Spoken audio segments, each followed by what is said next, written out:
Bienvenue sur le podcast Festigone. Aujourd'hui, on est avec le sosie officiel de Aaron Pierre. That's Mufasa.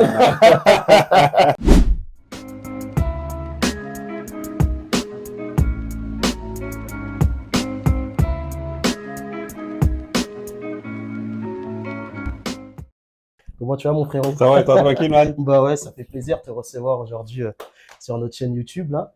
Donc, comme je disais, hein, nous, notre chaîne YouTube, elle est vraiment ouverte à tous les Lyonnais Mhm. qui se battent pour faire des projets, qui ont la dalle. Et aujourd'hui, on est avec une personne qui est déterminée, que je connais à titre personnel, hein, je vais le préciser avant toute chose. Et donc, toi, c'est Joe, C'est ça. coach sportif depuis un petit moment maintenant. Et aujourd'hui, l'idée de ce podcast, c'est de discuter avec toi, parler de sport, de ton rapport au sport. Mais comme j'aime bien, moi, dans les interviews, on va rétro-pédaler un peu, en savoir un peu plus sur ton parcours, l'enfance, comment toi tu t'es construit, c'est quoi ton rapport au sport depuis l'enfance. Et puis, on va parler un peu de ton actualité, ce que tu fais maintenant, comment tu accompagnes les Lyonnais. Et puis voilà, mais avant toute chose, comment tu vas, mon frérot? Bah écoute, toujours bien accueilli avec Tanguy. Merci pour la force. Donc après, je t'avoue que tu me prends au meilleur moment. J'essaie de d'avancer crescendo, étape par étape. Et là, j'ai l'impression d'arriver à l'apogée de ce que j'ai commencé à faire depuis un moment. Et ça fait plaisir d'avoir un petit peu de lumière à ce moment-là.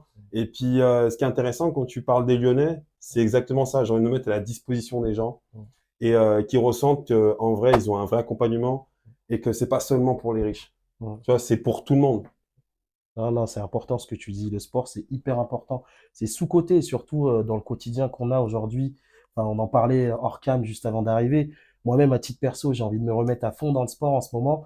Mais voilà, on a plein de choses. On a la vie de famille, on a la vie de couple, on a le travail. Et souvent, le sport, c'est pas quelque chose qu'on priorise, alors qu'on devrait prioriser.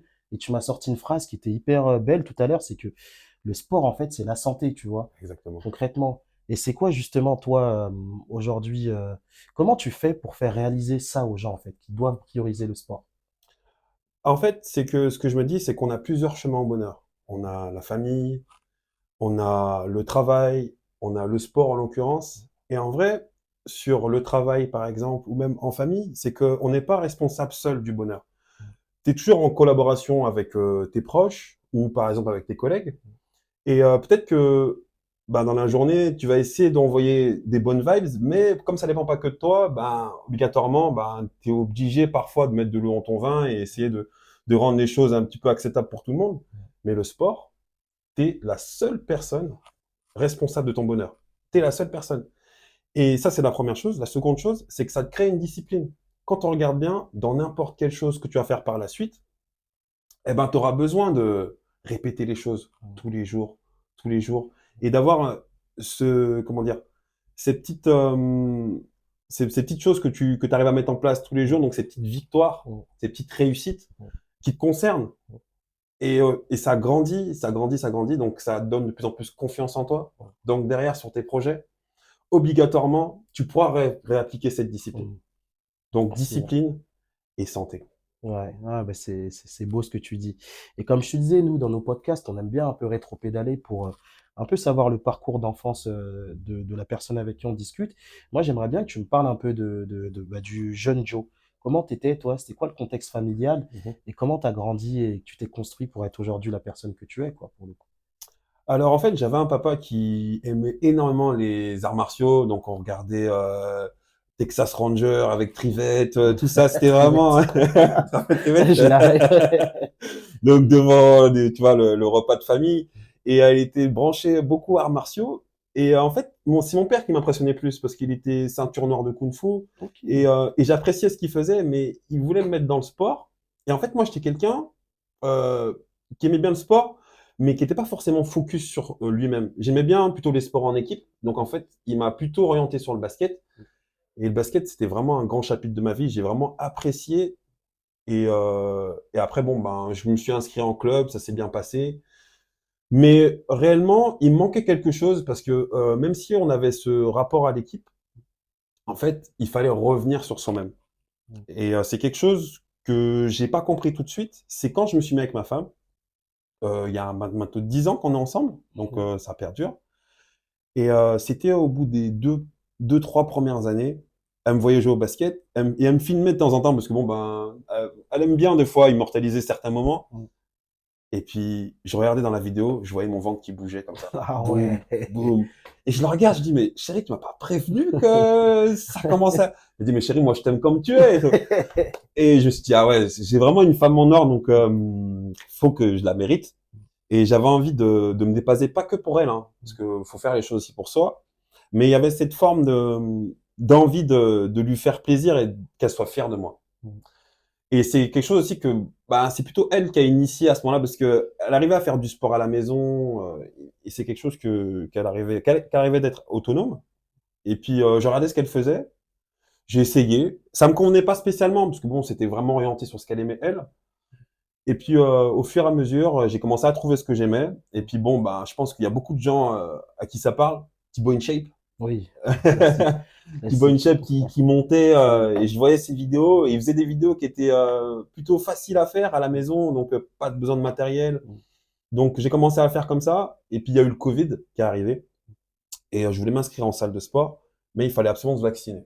Moi, je Mm. suis quelqu'un, j'aime pas qu'on me force à faire des choses. Ouais. Je dis pas que je voulais pas forcément me vacciner, ou pas, hein, mais Ouais, je, c'est la contrainte en fait c'est qui t'a ça, refroidi. on te force soit pour aller au restaurant, pour machin. Donc c'est quelque chose que j'avais pas forcément envie de faire pour ces raisons-là. Donc j'ai commencé à utiliser des élastiques. Et puis bon, au fil en aiguille, c'est que j'évoluais. Et puis à force d'avoir des petites victoires, comme je te disais tout à l'heure, avec la discipline, j'ai commencé à évoluer de plus en plus. Et je donnais des conseils par-ci par-là. Et ma femme me regarde, me dit, mais tu devrais peut-être essayer de coacher un petit peu. J'ai dit, oh, je sais pas. Je me suis dit, bon, est-ce que c'est mon truc? Je me suis dit, je me sens pas légitime. Mais au bout de plusieurs années, avec des résultats de mon côté, de résultats de son côté, après, il y a eu ma maman aussi. Oui, c'est vrai que tu coaches aussi ta maman, ça. Ouais, Ah, c'est exactement. vraiment une histoire de famille, le sport chez vous. Exactement, c'est ça. Et du coup, ben, d'avoir eu des résultats avec elle, ça m'a motivé. Donc, j'ai repris mes katas, j'ai réfléchi. Je lui ai dit, bah, écoute, si tu veux te lancer, lance-toi sérieusement. Donc, j'ai réfléchi à une méthode d'entraînement. Je lui ai dit, bon, comment je peux faire pour essayer de rendre les choses plutôt ludiques et intéressantes? Parce qu'en fait, quand on fait une transformation physique, il y a le côté important discipline, mais il faut qu'il y ait un côté ludique. C'est important. Il faut que tu t'amuses un petit peu. Il faut que tu aimes le processus pour rester longtemps, en tout cas. Et j'ai réfléchi, je me dis, bah, et si on essayait de se mettre à la boxe un petit peu pour voir ce que ça donne, c'est de se challenger. Donc j'ai fait en autodidacte. Et je me suis dit, la boxe, c'est quelque chose de complexe, mais simple. C'est les mêmes mouvements qu'on répète tout le temps. Tous les jours, tout le temps, tout le temps, tout le temps, tout le temps, tout le temps. Donc je me suis dit, bon, je vais essayer. J'ai réussi. Je l'ai intégré dans mes coachings. Et puis j'ai pris un gars, un pote à moi. On s'est dit, je crois que c'était septembre. Viens, on fait le truc. Je te transforme et on documente ça sur Internet. Mm. Donc là, ça fait 6 mois, 17 kilos. Et franchement, le retour des gens, le retour de mon collègue, c'est qu'en fait, ben, il a créé un groupe de son côté et il aide ses collègues, enfin, ses frères et sœurs de sa famille. Et je lui ai dit, mais en fait, c'est génial parce que c'est quelque chose qui est contagieux, en fait. Le sport, la discipline, quand tu arrives à le faire, tu as envie de partager quelque chose. Tu as envie de partager un moment avec ces personnes et quand c'est dans le bien-être, ça marche.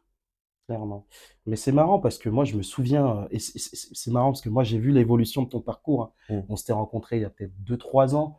En fait, de base, pour la petite histoire, toi et moi, on s'est connus chez le même coiffeur, qui était mon Ouais. voisin JC, un frérot d'ailleurs qu'on salue chaleureusement. Et on s'était rencontrés là-bas. Et puis, moi, je t'exprimais le fait que j'ai un rapport au sport qui est particulier. C'est que j'ai des périodes où je suis surmotivé, donc je vais aller à la salle parfois 3, 4, 5 fois par semaine. Et puis, j'ai des périodes où quand j'ai trop de boulot, j'ai la famille, j'ai les choses à gérer, bah, je dépriorise, mais total. Et donc, du coup, tous les efforts que je fais, bah, ils sont perdus parce que j'entretiens pas. Et quand on en avait parlé, tu avais pris ça à cœur, on avait échangé nos contacts et tu m'avais parlé de toi, de ton histoire, comment toi, justement, tu t'étais repris en main parce que bah, tu m'avais même montré des photos de toi où tu étais un peu en surpoids Bien avant. sûr, bien sûr. Et moi, j'avais vu ces photos et je t'ai vu, je dis, mais c'est pas possible. Et ce que j'aimais bien dans ton approche, c'est que toi, déjà, tu es une preuve vivante de ta méthodologie, quoi.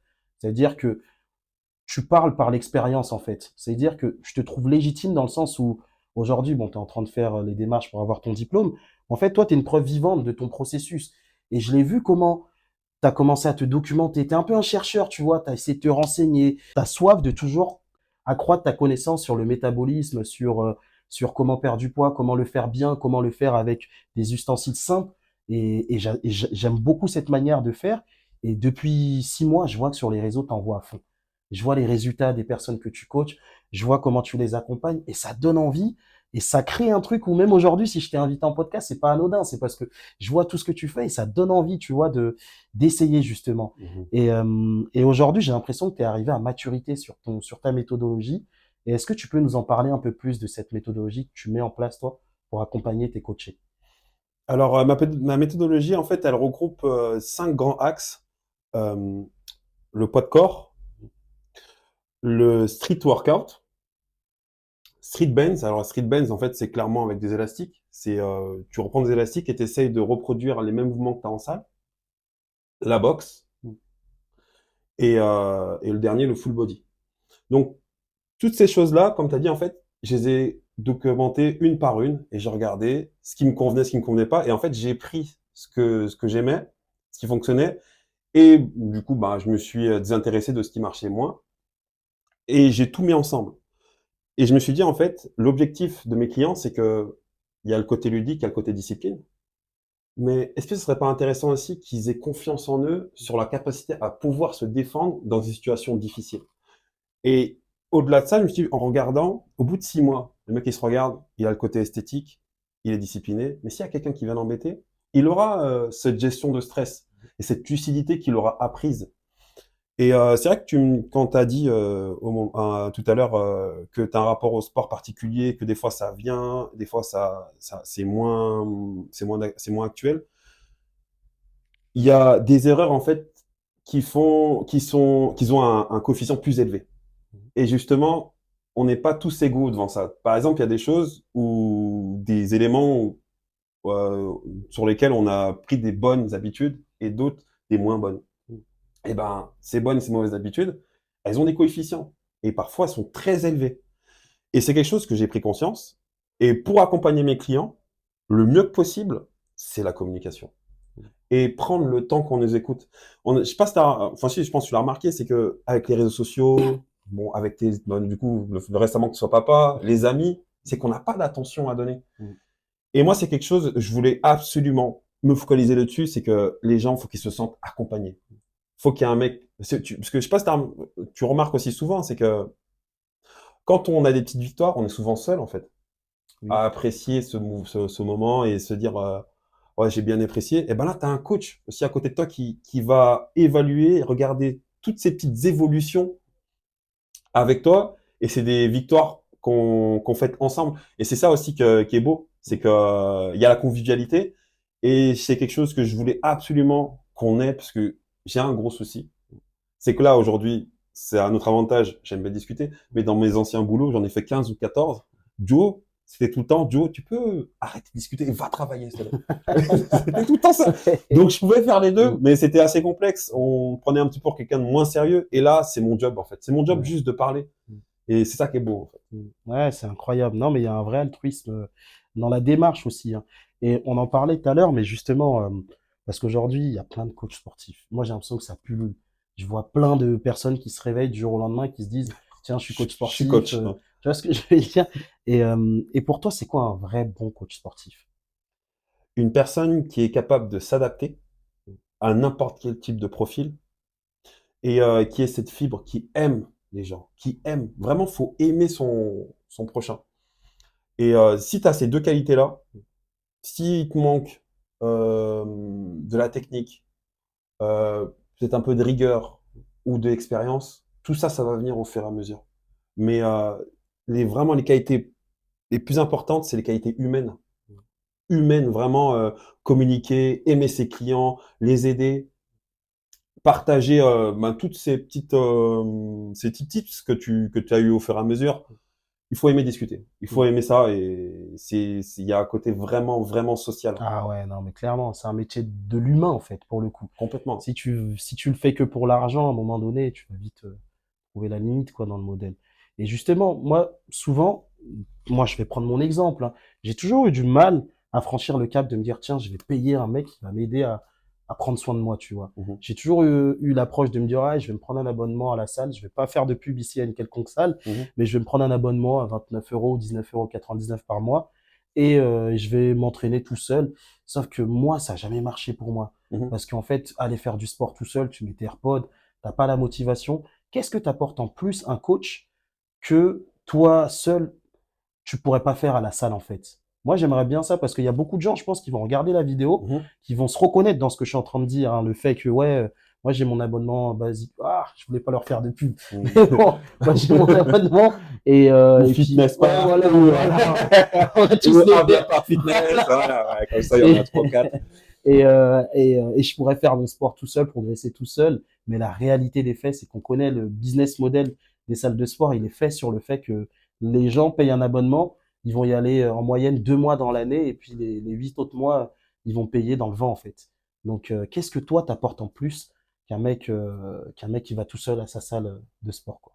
Eh ben, c'est quelque chose que je discutais beaucoup avec mes clients, c'est qu'en fait, on collabore. Dans le sens où mon client, je vais lui donner toutes les explications et les directions pour qu'il puisse s'occuper de l'assiette. Et moi, je m'occupe des entraînements. Ok. Et comme ça te permet de te libérer de toutes les charges mentales qu'il y a autour de ça. Donc, vraiment, ce que j'amène, c'est vraiment une collaboration pour que par la suite, tu sois autonome. Donc, en fait, mes clients, c'est un petit peu aussi mes élèves. Je vois ça comme ça. Et mon objectif, c'est qu'à la fin, ils soient autonomes. Parce que au-delà de ça, moi, je pense que on va dire, le coaching, bon, je sais qu'il faut donner de la valeur aux études, tout ça, mais réellement, le médecin, il est remboursé.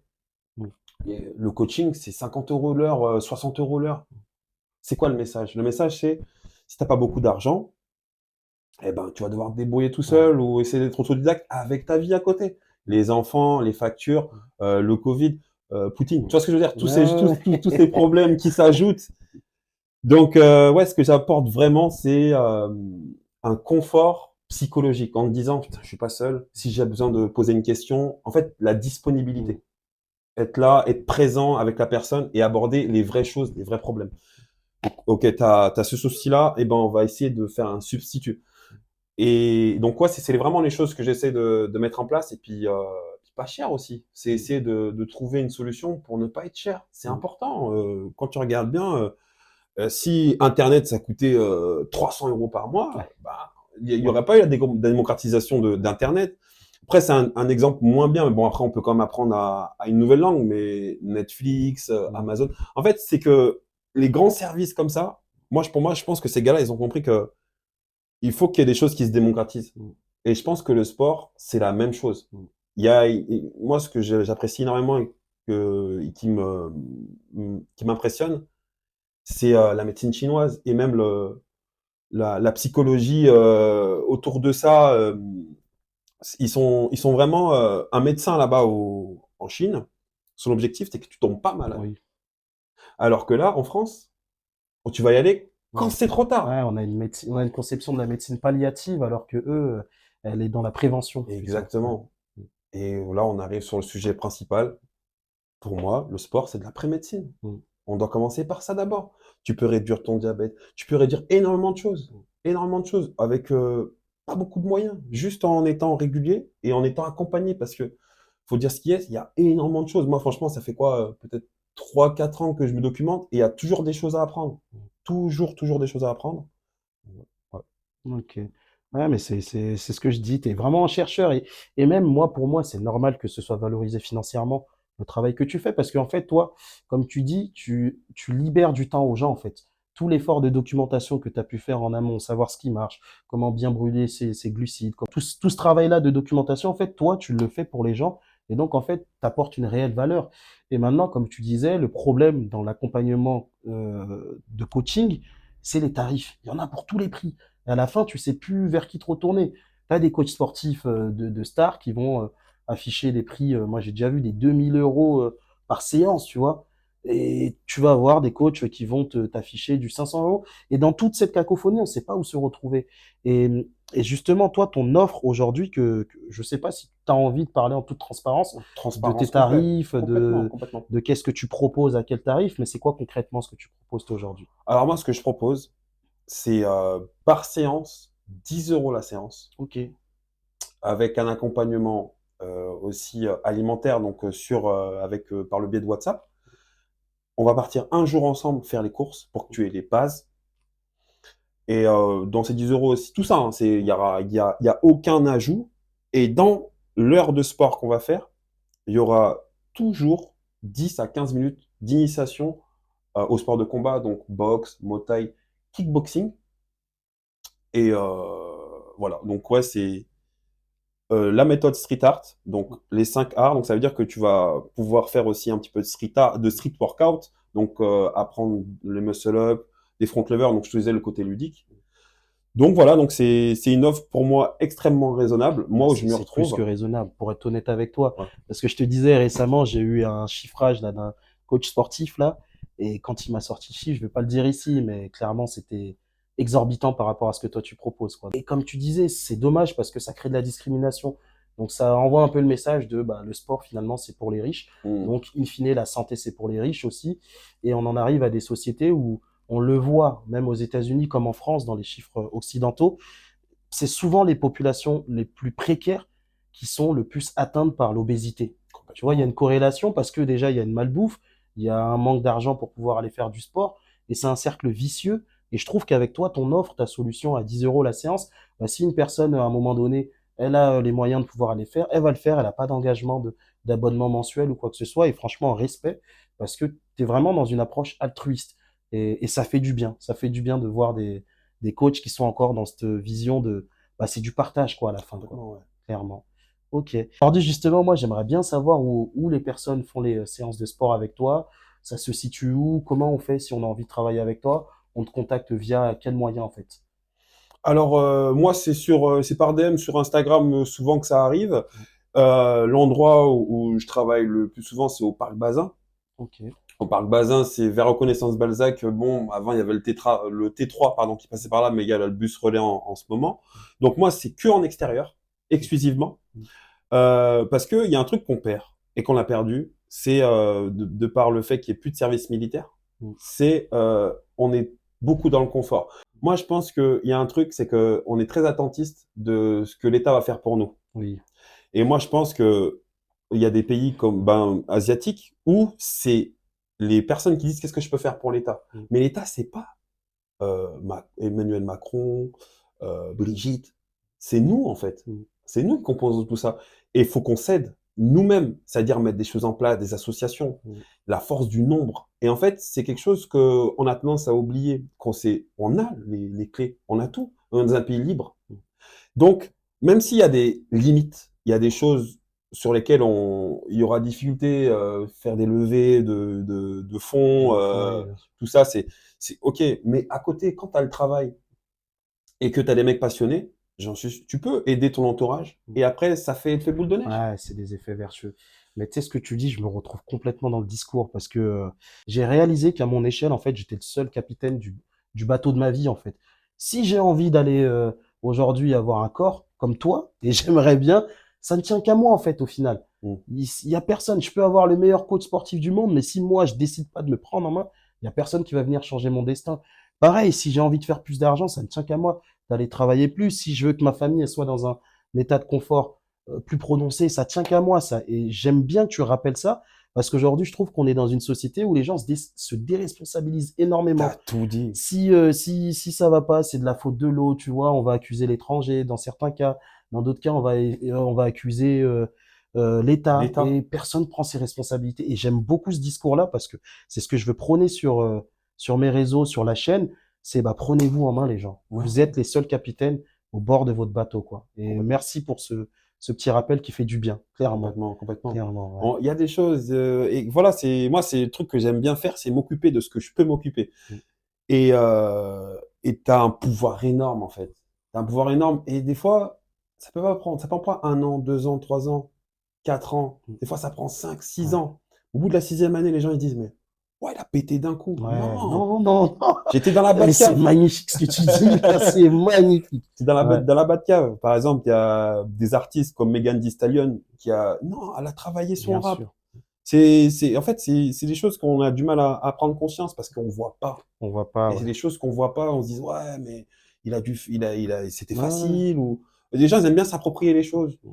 Mais voilà, faut remettre l'église au centre du village et exactement. on est maître jusqu'à un certain point. Mais je Bien pense que sûr. les choses qu'on peut faire, Et on peut faire beaucoup de choses. Et même l'approche de dire, aujourd'hui, on a un tissu. Bon, regarde, un exemple tout bête. Je pense que il y a toujours des échanges de bons procédés à faire dans la vie. Toi, tu peux m'apporter sur le côté sportif. Moi, je peux t'apporter peut-être sur le côté un peu visibilité. L'autre, il peut nous apporter. Et tu vois, en fait, en s'alliant, en s'asseyant, en se disant, OK, qu'est-ce qu'on peut faire? Qu'est-ce que toi, tu peux apporter? On arrive à créer des synergies qui, multipliées par nombre de personnes, produisent des effets de ouf à grande échelle, tu vois. Et ça demande juste de se dire, bon, bah, je me lève et je vais aller communiquer avec l'autre. c'est On ça. en revient à ce que tu disais à la base tout à l'heure, la communication. Si tu veux rester dans ton coin et toujours te plaindre d'être aigri, tu vas pas aller faire les connexions avec les gens, tu vas pas. Regarde, on s'est rencontrés il y a 3 ans chez notre coiffeur. Aujourd'hui, on est là à parler ensemble, comme si on se connaît depuis 10 ans, tu vois. Et Exactement. c'est la force de ceux qui aiment aller vers les autres, de ceux qui ont envie. Et je trouve que, bah, en fait, le rôle de coach sportif, il te va vraiment bien parce que tu es quelqu'un qui est avenant. T'aimes aller vers l'autre, t'aimes aller comprendre l'autre, t'aimes aller écouter l'autre, t'aimes aller donner ton temps pour l'autre. Et ça, franchement, vraiment, les gens, allez voir Joe et même moi, je prends l'engagement que je vais aller faire des séances de sport Ah, mon coachées frère, par toi. t'es bienvenu, mon frère. Bah, avec plaisir.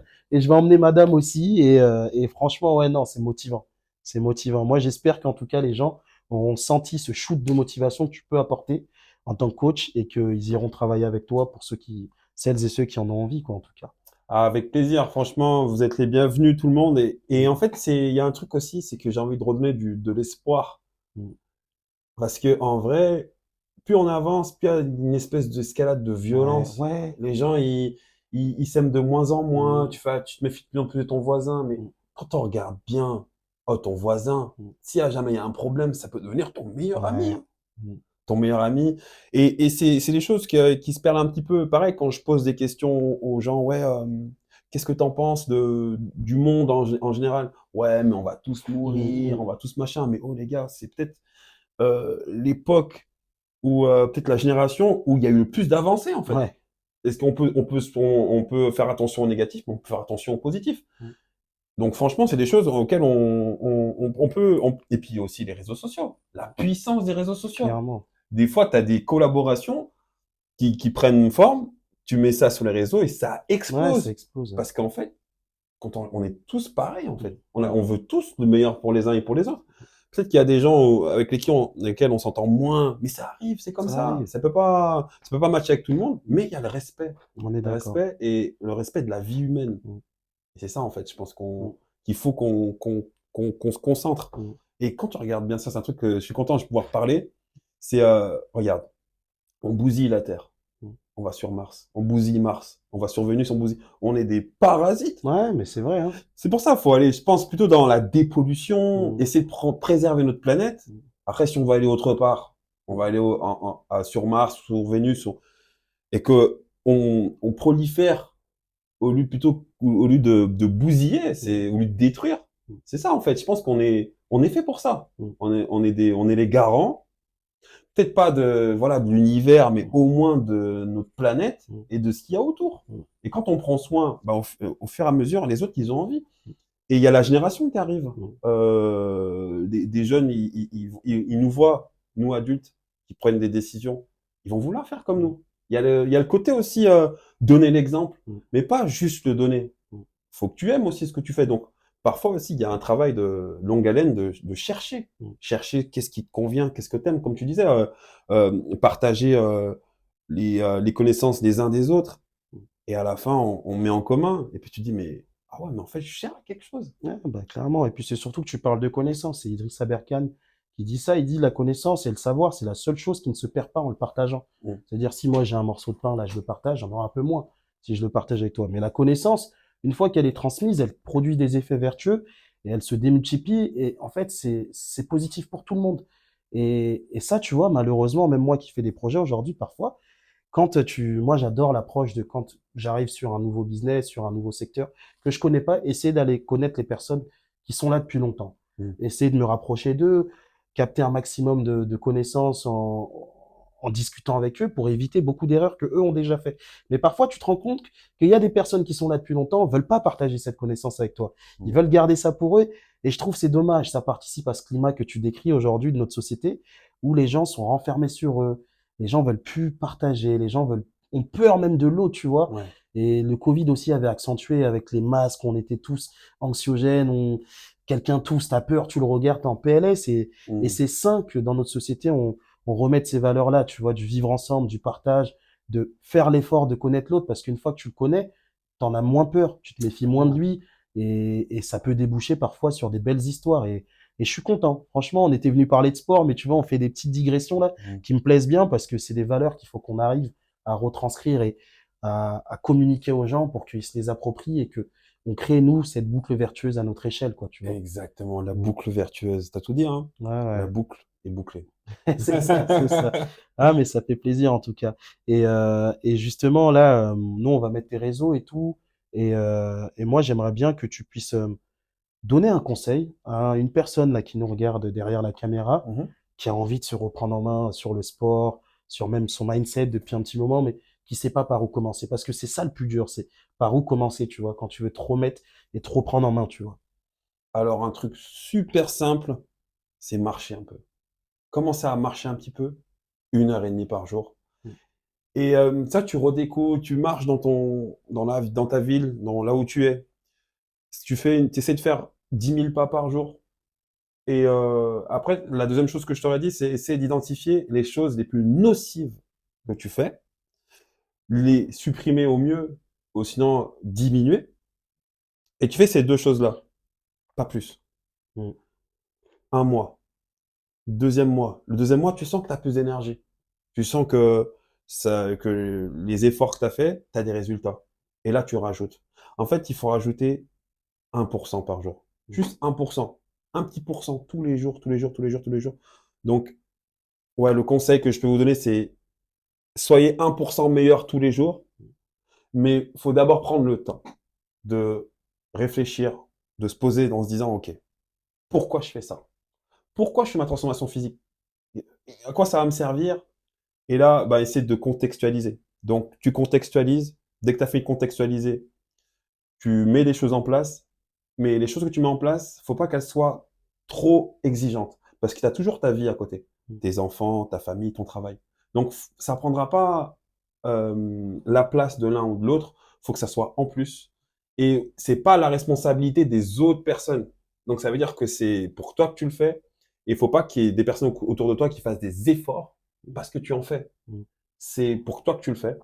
Donc, c'est important. Donc, Mm. vraiment, clairement, contexte.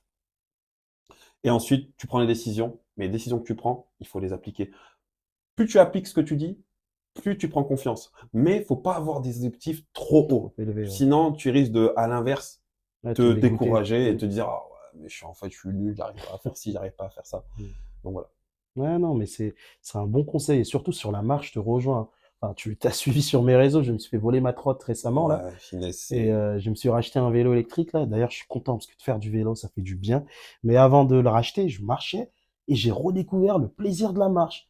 Et vraiment, je me suis dit, mais pourquoi je marche plus, tu vois, depuis ces années? Parce qu'on est toujours dans le rush, on a envie de gagner C'est du ça, temps. exactement. Et la Toujours busy, ouais. trotte, voilà, toujours busy. Mais ouais, moi, le conseil sur la marche, Mm. vraiment, c'est un bon conseil parce que c'est tellement plaisant. Et puis, tu sais, c'est beaucoup plus lent. Tu marches à quoi? 3-4 km/h en général. C'est plus contemplatif. T'as tes petits AirPods. Et là, tu regardes les gens, tu sais, limite, tu souris tout seul. Et moi, c'est ce qui m'est arrivé un peu la période où, avant que je me rachète un petit vélo électrique. Donc, franchement, c'est un bon conseil, quoi, que tu nous donnes, là, pour le coup. Côté physiologique. Mm. Parce que c'est vrai que le sport, il y a le côté physique, mental, mais physiologique. Tu sais, quand tu es en extérieur, tu as le vent qui vient sur ton visage, tu Mm. entends les oiseaux chanter. C'est pour ça que moi, j'aime bien faire en extérieur. Mm. Je suis allé en salle. Il y a des avantages en salle, Mm. mais on est des êtres vivants qui aiment être en extérieur. Bien sûr. Donc, ça crée une espèce d'angoisse quand même d'être enfermé. Donc, le monde, il est là. N'attendez pas qu'il débarque. Mm. Ouais, putain, c'est beau, vraiment. Mm. Ok, bah merci en tout cas, Joe. Vraiment, moi, j'ai pris un plaisir d'échanger avec toi. Et vraiment, tu reviens sur la chaîne, sur le podcast quand tu veux, hein. On ira même peut-être un jour faire un petit format où on filme tes séances pour montrer aux gens ce que ça donne. Et vraiment, tu es une bonne personne. Moi, je t'ai connu à travers les rencontres de la vie. Et je dis toujours, bah, les bonnes personnes, il leur arrive toujours des bonnes choses à la fin, tu vois. Donc moi, j'en doute pas que ça va péter, que tu vas avoir plein de personnes que tu vas accompagner, que tu vas réussir à transformer. Et tu reviendras ici pour en discuter avec nous, quoi, pour le coup. Est-ce que tu auras un dernier petit mot à dire pour la fin, une lecture à conseiller ou quoi aux gens? Une dernière chose que Denzel Washington disait, c'est que on a tendance à croire qu'on fait les choses seul, mais il y a des gens qui prient pour nous. Ah, c'est beau ça. Mm. Attends, en parlant d'Enzel Washington, dites-nous dans les commentaires si c'est pas le sosie de Aaron Pierre.